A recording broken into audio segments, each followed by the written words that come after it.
നമസ്കാരം. M O പിയുടെ ആറാമത്തെ ക്ലാസ്സിലേക്ക് എല്ലാവർക്കും സ്വാഗതം. കഴിഞ്ഞ ക്ലാസ്സിൽ നമ്മൾ പറഞ്ഞു നിൽക്കുന്നത് നോട്ടിങ്ങിനെ കുറിച്ചാണ്. ക്ലർക്ക് എങ്ങനെയാണ് നോട്ട് എഴുതി സമർപ്പിക്കുന്നത് എന്നാണ്.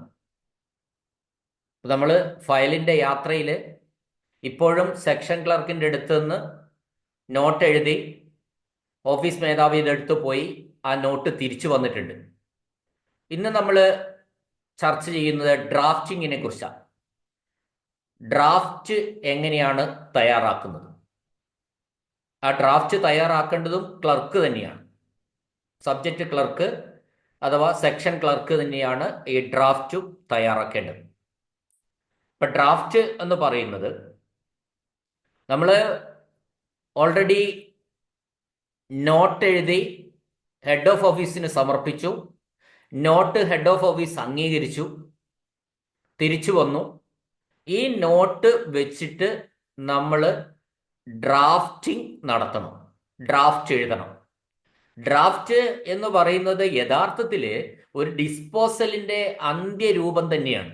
അതായത് ഒരു അന്തിമ തീരുമാനം എടുക്കുന്നതിന്റെ രൂപരേഖ എഴുതി ഉണ്ടാക്കലാണ് ശരിക്കും ഡ്രാഫ്റ്റിംഗ് എന്ന് പറയുന്നത്. ഇനി ഡ്രാഫ്റ്റിംഗ് നടത്തുമ്പോൾ അല്ലെ ഒരു സെക്ഷൻ ക്ലർക്ക് ഡ്രാഫ്റ്റ് എഴുതുമ്പോൾ പ്രധാനമായിട്ടും എന്തൊക്കെ കാര്യങ്ങൾ ശ്രദ്ധിക്കണമെന്നാണ് പറയുന്നത്. ഒന്ന്, പ്രത്യേക പേജിൽ എഴുതണം. മറ്റ് കറണ്ട് ഫയലിന്റെ കൂട്ടത്തിലോ നോട്ട് ഫയലിന്റെ കൂട്ടത്തിലോ കോർത്തിടാൻ പാടില്ല. ഇത് പ്രത്യേകമായിട്ട് എഴുതണം. രണ്ടാമത്തെ കാര്യം, നമ്മൾ ഈ ഡ്രാഫ്റ്റ് എഴുതുന്ന പേപ്പറിന് പകുതി മാർജിൻ കൊടുക്കണം. നമ്മൾ പല മാർജിനും ഇപ്പൊ കണ്ടു. 1/3 മാർജിൻ നമ്മൾ നേരത്തെ കണ്ടു. ഇപ്പൊ ഇവിടെ ഡ്രാഫ്റ്റില് 1/2 മാർജിനാണ് കൊടുക്കേണ്ടത്, അല്ലെങ്കിൽ പകുതി മാർജിൻ നമ്മൾ ഡ്രാഫ്റ്റ് എഴുതുന്ന പേപ്പറിൽ കൊടുത്തിരിക്കണം. ഇനി നല്ല നല്ല കോംപ്ലിക്കേറ്റഡ് ആയിട്ടുള്ള ചില ഡ്രാഫ്റ്റിങ്ങിലൊക്കെ തന്നെ തെറ്റ് തിരുത്താൻ സാധ്യതയുണ്ട് എന്ന് തോന്നുന്ന തരത്തിലുള്ള ഡ്രാഫ്റ്റ് എഴുതുമ്പോൾ അത് ഇരട്ട വരയിട്ട് അല്ലെങ്കിൽ ഇരട്ട ഇട വിട്ടിട്ട് ഡബിൾ ലൈൻ സ്പേസ് വിട്ട് എഴുതണം. നമ്മൾ സിംഗിൾ ലൈൻ ആണ് എഴുതി പോകുന്നത്. അപ്പൊ തെറ്റ് തിരുത്താൻ സാധ്യതയുണ്ടെങ്കിൽ ഓരോ എഴുത്തിൻ്റെയും ഇടയിൽ ഡബിൾ ലൈൻ വിടുക, ഇരട്ട സ്പേസ് വിട്ടിട്ട് എഴുതണം. പിന്നെ ഈ ഡ്രാഫ്റ്റിന് ഒരു ടൈറ്റിൽ ഉണ്ടായിരിക്കണം, ശീർഷകം അഥവാ ടൈറ്റിൽ ഉണ്ടായിരിക്കണം. മറ്റൊന്ന്, ഈ ഡ്രാഫ്റ്റിൽ ഏതെങ്കിലും സംഖ്യകൾ, അതായത് ഒരു തുക, ഇപ്പൊ 1000 രൂപ എന്ന് എഴുതേണ്ടി വന്നാൽ 1000 എന്ന് വാക്കിലും എഴുതണം, അക്ഷരത്തിലും എഴുതണം, വേർഡ്സിലും ഫിഗേഴ്സിലും എഴുതിയിരിക്കണം നിർബന്ധമായിട്ട്. ഇനി ഈ ഫയലില് ഈ ഡ്രാഫ്റ്റ് എവിടെയാണ് വെക്കേണ്ടതെന്നാണ്. അതായത് നമ്മുടെ കയ്യിൽ ഇപ്പൊ 2 സാധനം പ്രധാനമായിട്ടുണ്ട്. ഒന്ന്, കറണ്ട് ഫയലും ഉണ്ട്, നോട്ട് ഫയലും ഉണ്ട്. അതിൽ മേലെ വെക്കുന്നത് നോട്ട് ഫയലാണ്. ആ നോട്ട് ഫയലിന്റെ അടിയിൽ ആണ് ഡ്രാഫ്റ്റ് വെക്കേണ്ടത്, കറണ്ട് ഫയലിന്റെ മുകളിൽ. എപ്പോ? അത് ഓഫീസ് മേധാവിക്ക് സബ്മിറ്റ് ചെയ്യുമ്പോൾ അങ്ങനെയാണ് സബ്മിറ്റ് ചെയ്യേണ്ടത്. ഇനി മറ്റൊരു കാര്യം എന്താണെന്ന് വെച്ചാൽ, നമ്മൾ ലളിതമായ കേസുകളിൽ, ഇനി സിമ്പിൾ കേസുകളിലൊക്കെയും ഫെയർ കോപ്പിയും ഓഫീസ് കോപ്പിയും ഒരുമിച്ച് അങ്ങ് ടൈപ്പ് ചെയ്യാം. അത് പരമാവധി അത്തരത്തിൽ ചെയ്യണമെന്നാണ് ഒരു നിർദ്ദേശമായിട്ട് വരുന്നത്. അതായത് ഓഫീസ് കോപ്പിയും ഫെയർ കോപ്പിയും ഒരുമിച്ച് ടൈപ്പ് ചെയ്യുക. ഒന്ന് അംഗീകരിക്കാൻ നിൽക്കാതെ ഇത് രണ്ടും മിക്കവാറും, കാരണം അത് എങ്ങനെയുള്ള കേസിലാ ഒന്ന് പോയി സൈൻ ചെയ്ത് വരാതെ ചെയ്യുമ്പോൾ അത് വളരെ ലളിതമായ കേസുകളിൽ അങ്ങനെ തന്നെ ചെയ്യാം, സിമ്പിൾ കേസിൽ. അപ്പൊ ഇത്തരത്തിൽ സിമ്പിൾ കേസുകളൊക്കെയും ഈ രീതിയിൽ ചെയ്യണമെന്നാണ് പൊതുവെ പറയാറുള്ളത്, അല്ലെ നിർദ്ദേശിക്കുന്നത് അങ്ങനെയാണ്. ഇനി അതാണ് നമ്മൾ ഈ ഡ്രാഫ്റ്റ് തയ്യാറാക്കും ശ്രദ്ധിക്കേണ്ട കാര്യം. നമ്മൾ ഈ ലെറ്റർ ഡ്രാഫ്റ്റ് അയക്കുന്ന ഒരു ഫോർമാറ്റ് ഒന്ന് സപ്പോസ് ഒരു പ്രൊസീഡിങ്സ് നമ്മൾ ഉണ്ടാക്കി, അതായത് ഒരു നടപടി കുറിപ്പ് അല്ലെ നടപടിക്രമം. നമ്മളൊരു ഹെഡ് ഓഫ് ഓഫീസിന്റെ അധികാരം ഉപയോഗിച്ച് ചെയ്യുന്ന ഒന്നാണ് ഈ നടപടിക്കുറിപ്പ് അഥവാ നടപടിക്രമം എന്ന് പറയുന്നത്, പ്രൊസീഡിങ്സ്. ഇപ്പൊ പ്രൊസീഡിങ്സ് ഓഫ് ദ ഇന്ന ആളെന്ന് പറഞ്ഞിട്ടാണ് നമ്മൾ അതിന്റെ ഹെഡിങ് തുടങ്ങുന്നത്. അതൊരു നടപടിക്രമം. അല്ലാതെ നമ്മൾ വേറൊരു ഫോർമാറ്റ് ഏതാന്ന് പറഞ്ഞാൽ കത്തുകൾ, പിന്നെ ഈ അറിയിപ്പുകൾ കൊടുക്കുന്ന മറ്റൊരു ഫോർമാറ്റ് മെമ്മോറാണ്ടോ, മെമ്മോ കൊടുക്കുക. ഇപ്പൊ മെമ്മോ കൊടുക്കലും പ്രൊസീഡിങ്സിലും രണ്ടെഴുതും. അതായത് നടപടിക്കുറിപ്പുകൾ തയ്യാറാക്കുമ്പോഴും മെമ്മോറാണ്ടം ഫോമിൽ ഒരു അറിയിപ്പ് കൊടുക്കുമ്പോഴും ഈ രണ്ട് കേസിലും ബന്ധപ്പെട്ട കക്ഷികൾ ആർക്കാണോ ഇത് വേണ്ടത്, ആർക്കൊക്കെയാണോ കൊടുക്കേണ്ടത്, അവരുടെ പേരുകളൊക്കെ എഴുതേണ്ടത് ഏറ്റവും അടിയിൽ ലെഫ്റ്റ് ഹാൻഡ് ബോട്ടം സൈഡിലാണ്. അതൊന്ന് ശ്രദ്ധിക്കേണ്ടതാണ്. ഏതൊക്കെ കേസുകളിൽ ഇപ്പോൾ ഒരു ലെറ്റർ നമ്മൾ എഴുതി, ലെറ്റർ സാധാരണ കൊടുക്കുന്ന മേൽ ഓഫീസർമാർക്കൊക്കെ കൊടുക്കുന്ന ഒരു കത്തിന്റെ രൂപമാണ് ലെറ്റർ. ആ ലെറ്ററിൽ നമ്മൾ ഫ്രം ടു ടോപ്പിൽ തന്നെ എഴുതാണ്. എന്നാൽ ഇവിടെ ഞാൻ പറഞ്ഞ രണ്ട് കേസുകളാണ്. ഒന്ന് പ്രൊസീഡിങ്സ് എന്ന് പറഞ്ഞാൽ നടപടിക്കുറിപ്പ് അല്ലെ നടപടിക്രമം. രണ്ടാമത്തത് മെമ്മോറാണ്ടം അല്ലെങ്കിൽ മെമ്മോ.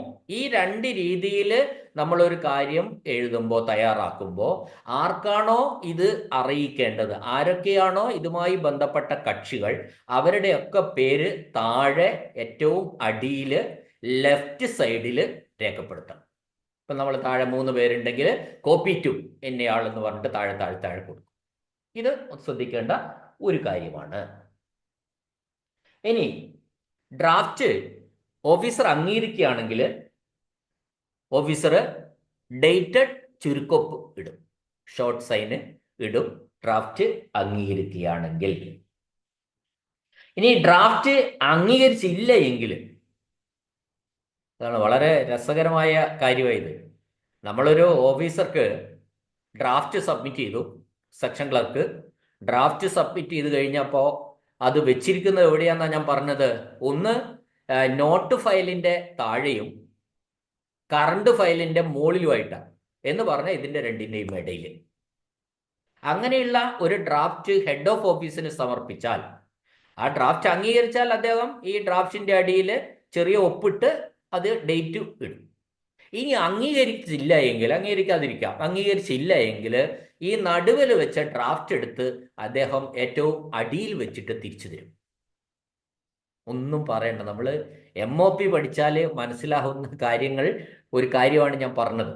ഇപ്പൊ നമ്മൾ ഒരു ഡ്രാഫ്റ്റ് ഹെഡ് ഓഫ് ഓഫീസ് അംഗീകരിച്ചില്ല എന്ന് അദ്ദേഹം അതിന്റെ അടിയിൽ അംഗീകരിക്കുന്നില്ല എന്ന് എഴുതി വെക്കേണ്ട ആവശ്യമില്ല. മറിച്ച് നമ്മൾ ഈ രണ്ട് ഫയലിന്റെ നടുവിൽ വെച്ച് സബ്മിറ്റ് ചെയ്ത ഈ ഡ്രാഫ്റ്റ് അംഗീകരിക്കാത്ത ഡ്രാഫ്റ്റ് ആണെങ്കിൽ ഏറ്റവും അടിയിൽ, അതായത് ആദ്യം നോട്ട് ഫയല് പിന്നെ കറണ്ട് ഫയല്, അതിന്റെ അടിയിൽ ഡ്രാഫ്റ്റ് ഫയൽ വെച്ച് തിരിച്ചു തന്നാൽ അത് ഡ്രാഫ്റ്റ് ഹെഡ് ഓഫ് ഓഫീസ് അംഗീകരിച്ചില്ല എന്ന് നമ്മൾ മനസ്സിലാക്കേണ്ടിയിരിക്കുന്നു. ഇനി നമ്മളൊരു പുറത്തുള്ള ഒരാള്, നമ്മളുമായിട്ട് ഓഫീസുമായിട്ട് ബന്ധമില്ലാത്ത ഒരാൾ ഒരു പരാതി തന്നു. ആ പരാതി തന്നിട്ട് അദ്ദേഹം അതിന്റെ അക്നോളജ്മെന്റ് ആവശ്യപ്പെട്ടാൽ, അക്നോളജ് എന്ന് പറഞ്ഞാൽ എന്താ, പിന്നെ കൈപ്പറ്റി രസീതി എന്നൊക്കെ പറയും. അതായത് നമ്മുടെ അടുത്ത് സാധനം കിട്ടിയെന്നുള്ളതിന്റെ ഒരു അറിയിപ്പ്, അത് ആവശ്യപ്പെട്ടാൽ നമ്മൾ നിർബന്ധമായിട്ടും കൊടുക്കേണ്ടതാണ് എന്നാണ് ഈ ചാപ്റ്ററിൽ പറയുന്ന മറ്റൊരു കാര്യം. ഇനി മറ്റൊന്ന്, ഒരു കത്ത് വന്നു. ആ കത്ത് വന്ന് അതിന്റെ മറുപടി ആ ഒറിജിനൽ തന്നെ എഴുതി അങ്ങ് കൊടുക്കുക. അത് നമ്മൾ തന്ന അപേക്ഷയുടെ പുറത്ത് തന്നെ, ഇനി പുറത്തെഴുത്തെന്നൊക്കെ പറയും, എൻഡോസ് ചെയ്യാന്നും പറയും. അപ്പൊ അതിൽ തന്നെ തീരുമാനമാക്കി തിരിച്ചയച്ചാൽ, അപ്പം ആൻസർ ഇൻ ഒറിജിനൽ, ആ ഒറിജിനൽ അടക്കം അങ്ങോട്ട് കൊടുക്കുക. അത്തരം ഒരു കൊടുക്കലിനാണ് തരംതിരിവിനാണ് നമ്മൾ പിന്നെ എന്തു പറയുന്നത്, എൻ ഡിസ്പോസൽ എന്ന് പറയും. എൻ ഡിസ്പോസലില് യാതൊരുവിധ നമ്മൾ കൊടുത്ത പരാതിയുടെയോ അറിയിപ്പിന്റെയോ അപേക്ഷയുടെയോ യാതൊരുവിധ കോപ്പികളും അവിടെ വെക്കുന്നില്ല. എൻ ഡിസ്പോസൽ അത് ഉത്തരവിൽ തന്നെ, അതിൽ നമ്മൾ കൊടുത്ത അപേക്ഷയിൽ തന്നെ അതിന്റെ തീരുമാനം എഴുതി റെഡിയാക്കി തിരിച്ചിങ്ങ് തരികയാണ്. അത് നമ്മൾ ഒന്ന് ശ്രദ്ധിക്കേണ്ട കാര്യമാണ്. ഇനി നമ്മൾ ഒരു ഓഫീസ് കോപ്പി ആയിട്ട് എന്താണ് ഒരു ഡ്രാഫ്റ്റ് പിന്നെ ഒരു ഡ്രാഫ്റ്റ് നമ്മൾ തയ്യാറാക്കി, ഹെഡ് ഓഫ് ഓഫീസ് അംഗീകരിച്ചു. അതിനുശേഷം നമ്മൾ ടൈപ്പിംഗ് ഡ്രാഫ്റ്റ് എവിടത്തേക്ക് പോകും? ടൈപ്പിങ്ങിൽ പോകും. അപ്പൊ ടൈപ്പിങ്ങിൽ പോയിട്ട് ഇത് അയച്ചു കഴിഞ്ഞ് ഓഫീസ് പകർപ്പ് സൂക്ഷിക്കണം. അതായത് OC അല്ലെങ്കിൽ ഓഫീസ് കോപ്പി നമ്മൾ സൂക്ഷിക്കേണ്ടതായിട്ടുണ്ട്. അങ്ങനെ ഈ ഡ്രാഫ്റ്റിന്റെ കേസിൽ ഓഫീസ് കോപ്പി എന്ന് പറയുന്നത് ഓഫീസർ തീയതി വെച്ച് ചുരുക്കപ്പെട്ട ഡ്രാഫ്റ്റാണ്. അതായത് ഡ്രാഫ്റ്റ് അംഗീകരിക്കുന്ന എപ്പോഴാ? ഈ ഡ്രാഫ്റ്റ് ഹെഡ് ഓഫ് ഓഫീസിന്റെ അടുത്തത് അയാളെല്ലാം ശ്രദ്ധിച്ച് നോക്കി, അതിനുശേഷം അതിന്റെ അടിയിൽ അയാൾ ഡേറ്റഡ് ചുരുക്കപ്പെട്ടാൽ ഡ്രാഫ്റ്റ് അംഗീകരിച്ചു. ആ ഡ്രാഫ്റ്റ് അംഗീകരിച്ച ആ ഡ്രാഫ്റ്റാണ് ഇങ്ങോട്ട് പോകുന്നത്, ടൈപ്പിങ്ങിൽ പോകുന്നത്. അപ്പോൾ ഈ അംഗീകരിച്ച ചുരുക്കപ്പെട്ട് ഡേറ്റഡ് സിഗ്നേച്ചർ ഇട്ട ആ ഡ്രാഫ്റ്റ് ആണ് നമ്മൾ ഇവിടെ OC ആയിട്ട് അഥവാ ഓഫീസ് കോപ്പിയായി വെക്കേണ്ടത്. അപ്പോൾ ഈ ഡിസ്പോസൽ എന്ന് പറയുന്ന ഏത് ഡേറ്റാ? ഈ ഡ്രാഫ്റ്റിന്റെ മലയാളം നക്കൽ എന്നാണ്. ആ ഡ്രാഫ്റ്റ് ചുരുക്കപ്പെട്ട ആ ഡേറ്റ് ആണ്. അതാണ് ഓഫീസർ പാസ്സാക്കിയ ദിവസം. ആ പാസ്സാക്കിയ ഡേറ്റ് ആണ് അതിൻ്റെ ഈ ഡ്രാഫ്റ്റിന്റെ പാസ്സായ ഡേറ്റ് എന്ന് നമുക്ക് പറയാവുന്നതാണ്.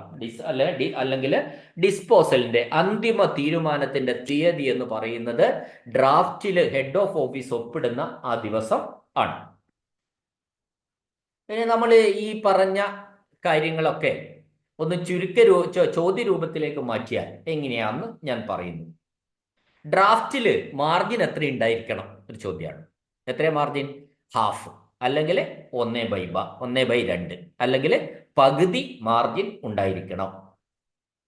അയക്കുന്നതിനുള്ള വേണ്ടിയുള്ള ഏത് തയ്യാറാക്കലിനെയും പറയുന്ന പേര്, നമ്മൾ ഒരു തീരുമാനം അയക്കാൻ വേണ്ടി ഉള്ള ഒരു തയ്യാറാക്കൽ or the preparation of any communication, അതിന് പറയുന്ന പേരാണ് നമ്മൾ ശരിക്കും ഡ്രാഫ്റ്റിംഗ് എന്നതുകൊണ്ട് ഉദ്ദേശിക്കുന്നത്.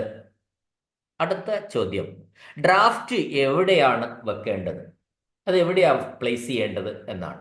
എന്താ നമ്മൾ പറഞ്ഞതാണ്, നമ്മൾ നോട്ട് ഫയലിന്റെയും കറണ്ട് ഫയലിന്റെയും ഇടയിലാണ് ശരിക്കും. പക്ഷെ അത് എവിടെ കറക്റ്റ് പറയണം?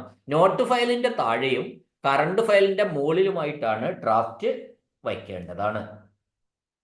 എപ്പോഴാണ് ഓഫീസ് കോപ്പിയും ഫെയർ കോപ്പിയും ഒരുമിച്ച് ടൈപ്പ് ചെയ്യുന്ന സാഹചര്യം എപ്പോഴാണ്?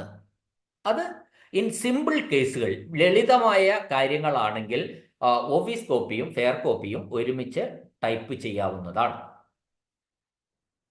ഇനി ഒരു പ്രൊസീഡിങ്സിൽ അല്ലെങ്കിൽ ഒരു മെമ്മോറാണ്ടത്തിൽ, ഇപ്പൊ ഞാൻ പറഞ്ഞ കാര്യമാണ്, ഒരു പ്രൊസീഡിങ്സ് അല്ലെങ്കിൽ നടപടിക്കുറിപ്പ് അല്ലെങ്കിൽ മെമ്മോറാണ്ടം, ഈ രണ്ട് കാര്യങ്ങളിലും ഡ്രാഫ്റ്റ് സംബോധന ചെയ്യപ്പെട്ടവരുടെ പട്ടിക എവിടെയാണ് ചേർക്കേണ്ടത്? അതായത് നമ്മളൊരു നടപടിക്കുറിപ്പ് തയ്യാറാക്കി, അല്ലെങ്കിൽ ഒരു പ്രൊസീഡിങ്സ് തയ്യാറാക്കി, അല്ലെങ്കിൽ നമ്മളൊരു അറിയിപ്പ് മെമ്മോ രൂപത്തിൽ തയ്യാറാക്കി. അങ്ങനെ തയ്യാറാക്കിയാൽ ഇത് ആരെയാണോ അറിയിക്കേണ്ടത് അവരുടെ പട്ടിക, ചിലപ്പോൾ ഒരാളെ ഉണ്ടാവുള്ളൂ, ചിലപ്പോൾ 2-3 പേരുണ്ടാവും. അത് എവിടെ ചേർക്കണം ഈ ഡ്രാഫ്റ്റിൽ അല്ലെങ്കിൽ ഈ ഡിസ്പോസലിൽ എവിടെയാണ് ചേർക്കേണ്ടത്? അതായത് ഉത്തരം ഡ്രാഫ്റ്റിന്റെ അടിയിൽ ഇടതുഭാഗത്ത്, ഡ്രാഫ്റ്റിന്റെ അടിയിൽ ഇടതുഭാഗത്ത് ആണ് ചേർക്കേണ്ടത്. അത് പ്രത്യേകമായിട്ട് പറയുകയാണ്, പ്രൊസീഡിങ്സിലും മെമ്മോറാണ്ടത്തിലും മാത്രമാണ് അത് പറയുന്നത്.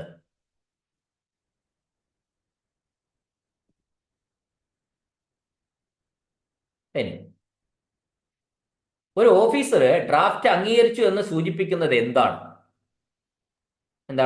ഡ്രാഫ്റ്റിന്റെ അവസാന ഭാഗത്ത് ഡേറ്റഡ് ചുരുക്കൊപ്പ് ഇടും.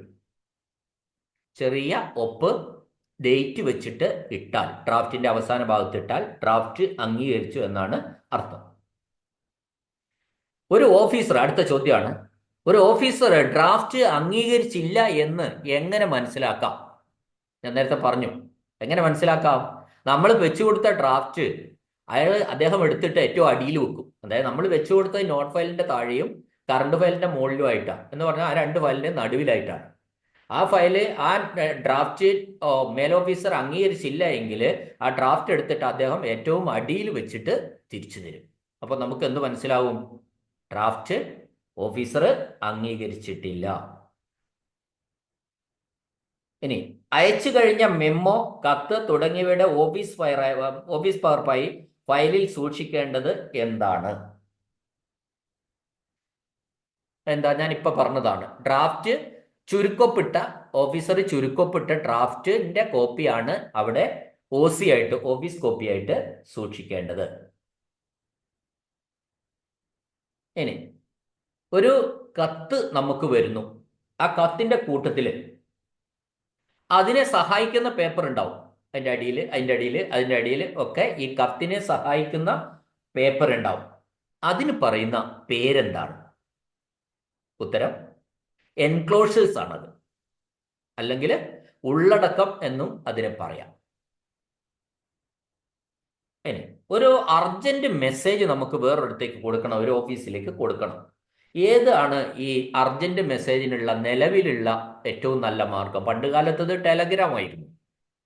ഇന്നിപ്പോൾ ഏതാണ് മാർഗം? ഉത്തരം ടെലഫോൺ മെസ്സേജ് ആണ്. TM, telephone message. ഞാൻ കഴിഞ്ഞ ക്ലാസ്സിൽ പറഞ്ഞ ഒരു ചോദ്യം ഇവിടെ വീണ്ടും വരികയാണ്. ഒരു ഓഫീസിൽ നിന്ന് തന്നെ ഉത്ഭവിച്ചിട്ടുള്ള ഒരു ഫയലിന് എന്തു പറയും? അതായത് ഓഫീസിൽ നിന്ന് തന്നെ നമ്മൾ ഈ കത്തുകളും നോട്ടും ഡ്രാഫ്റ്റും ഒക്കെ കൈകാര്യം ചെയ്യുന്ന അതേ ഓഫീസിൽ നിന്ന് തന്നെ ഉത്ഭവിച്ചിട്ടുള്ളത്. ഒരു ഉദാഹരണത്തിന്, അതേ ഓഫീസിലെ ഒരു ക്ലർക്ക് ഒരു അപേക്ഷ നൽകി. ആ ഫയലിന്റെ ഉത്ഭവസ്ഥാനം എവിടെയാ? അപ്പം ആ ഫയൽ ഉത്ഭവിച്ചിരിക്കുന്നത് അതേ ഓഫീസിലാണ്, ആ ഓഫീസിൽ നിന്ന് തന്നെയാണ്. അത്തരം ഫയലുകൾക്ക്, റെഫറൻസുകൾക്ക് നമ്മൾ അറൈസിങ് റെഫറൻസ് എന്ന് പറയും. അറൈസിങ്, ARIS, അറൈസിങ് റെഫറൻസ് എന്ന് പറയും. ഇനി പല കേസുകൾക്കായിട്ട് ഒരു ഓർഡർ ആവശ്യം വരുമ്പോൾ, നമ്മൾ പല കേസുകൾക്കായിട്ട് നമ്മൾ ഓരോ കേസും കൈകാര്യം ചെയ്യുമ്പോൾ നമുക്ക് ഒരുപാട് റെഫറൻസുകൾ ആവശ്യം വരും ഈ പ്രശ്നങ്ങൾ പരിഹരിക്കാൻ വേണ്ടി. അല്ലെങ്കിൽ അത് നോട്ട് എഴുതാനും ഡ്രാഫ്റ്റ് എഴുതാനും ഒക്കെ ഒരുപാട് റെഫറൻസുകൾ നമുക്ക് ആവശ്യമായി വരും. അപ്പോൾ അത്തരത്തിലെ ഒരുപാട് കേസുകൾക്കായിട്ട് ഒരു ഓർഡർ റെഫറൻസ് ആയിട്ട് ആവശ്യം വന്നാൽ അതിന് നമ്മൾ പറയുന്ന പേരാണ് ക്രോസ് റെഫറൻസ് എന്ന് പറയുന്നത്.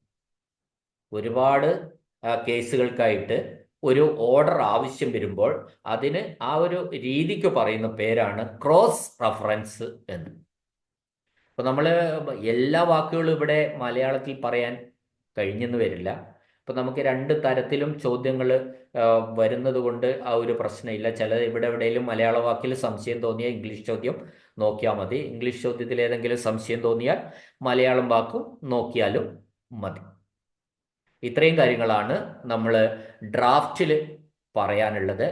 ഇപ്പോൾ ഡ്രാഫ്റ്റ് തയ്യാറാക്കി ഓഫീസ് മേധാവിക്ക് നമ്മൾ സമർപ്പിച്ചു കഴിഞ്ഞു. ഓഫീസ് മേധാവി ഡ്രാഫ്റ്റ് അംഗീകരിച്ചു കഴിഞ്ഞു. അത് തിരിച്ച് വീണ്ടും നമ്മുടെ സെക്ഷനിൽ എത്തിയിട്ടുണ്ട്. ഇവിടെ വരെയാണ് ഇപ്പോൾ ഈ ഫയൽ എത്തി നിൽക്കുന്നത്. ഫയലിൽ സെക്ഷൻ ഡ്രാഫ്റ്റ് തയ്യാറാക്കി ഓഫീസ് മേധാവിക്ക് സമർപ്പിച്ചു. ഓഫീസ് മേധാവി ഡ്രാഫ്റ്റ് അംഗീകരിച്ചു, അല്ലെ അംഗീകരിക്കാതിരിക്കുക, എന്തോ ആവട്ടെ, അംഗീകരിച്ചു എന്നല്ല, പോസിറ്റീവായിട്ട് തന്നെ നമുക്ക് പറയാം. അംഗീകരിച്ചു, ഡ്രാഫ്റ്റ് അംഗീകരിച്ചു. അതിനുശേഷം ആ ഡ്രാഫ്റ്റ് തിരിച്ച് സെക്ഷനിൽ എത്തിച്ചേർന്നിരിക്കുന്നു. ഡ്രാഫ്റ്റിങ്ങിനെ സംബന്ധിച്ച എല്ലാ കാര്യങ്ങളും ഞാൻ പറഞ്ഞിട്ടുണ്ട്. ഇതിനിടയിൽ വരിക്കിടയിലും ഒക്കെ ചോദ്യങ്ങൾ വരാം. നമ്മൾ കൂടുതൽ ചോദ്യങ്ങൾ കൂടി പരിചയപ്പെടുമ്പോൾ ഈ കോൺസെപ്റ്റുകളൊക്കെ തന്നെ കുറച്ചുകൂടി കോൺക്രീറ്റ് ആയിട്ട് നമുക്ക് മനസ്സിലാവും എന്നാണ് എനിക്ക് പറയാനുള്ളത്. ക്ലാസ്സുകൾ വീണ്ടും വീണ്ടും കേട്ട് നമ്മൾ ഇത് മനസ്സിൽ ഉറപ്പിക്കുക. എല്ലാവർക്കും നന്ദി, നമസ്കാരം.